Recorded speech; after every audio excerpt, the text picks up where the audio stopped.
We've got our Faith Abubey following the latest for us in Atlanta. Faith, thanks so much for joining us. There have been a ton of searches about where this outbreak actually is, including city-specific searches. You're in Atlanta. What can you tell us? Yeah, so Ashan, just to be clear here, this is not an outbreak that is happening in multiple cities across the country or even across the world. All of these cases are linked to one cluster from that cruise ship that we've been talking about here. Now, that cluster means that 18 people who were residents of America, who were citizens here, were flown, evacuated from that ship and brought to Nebraska. One of them did test positive, is asymptomatic, and is in a biocontainment center in Nebraska. 15 of them are quarantined because they were exposed during that trip on that ship. Now, there are 2 of them who are here in Atlanta right now. One of them was showing some mild symptoms, according to health officials, but they just tested negative for the virus this afternoon. And then another person, they said it was part of the 2 people who were brought here were a couple. The second person was exposed but has not tested positive, is not showing any symptoms. So as far as where these cases are, where people are, there are people who have been contact traced, who were exposed in some shape or form, who were either on the ship before the cluster was discovered or were on a plane with someone who was infected. And those states are Texas, here in Georgia, Virginia, Arizona, California, New Jersey, Maryland.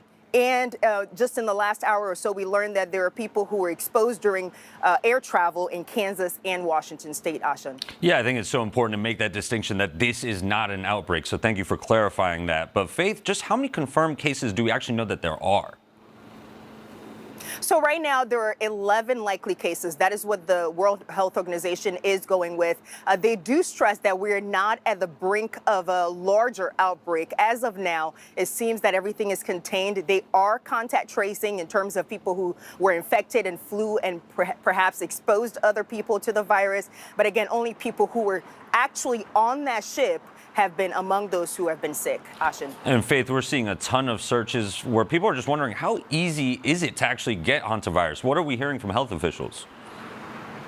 And that makes complete sense because of what we dealt with COVID for a few years there, all the lockdowns and just the impact on our daily lives and all the deaths that we saw from COVID.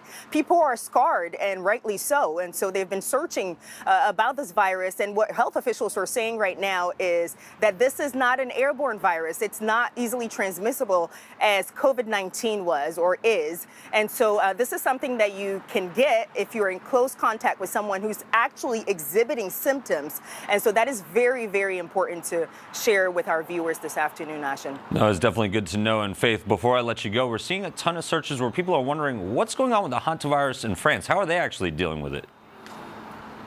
Yeah, and there's a lot of interest in what other countries are doing as well, because a lot of these other countries have stricter protocols in place than we have here in the United States as of now. And so a lot of health advocates are advocating for some of those stricter, rigorous protocols here. In France, for example, all the people who were on that cruise ship are now in isolation. They're in a hospital setting, they're being monitored. And then there are about 20 or so people who came in contact with infected people, either through air travel or some sort of other contact. And those people have either been contacted, have been tested, or are being rigorously monitored or have been hospitalized. So again, those are stricter protocols than we've been seeing here in the United States, and a lot of people are calling for those protocols here as well.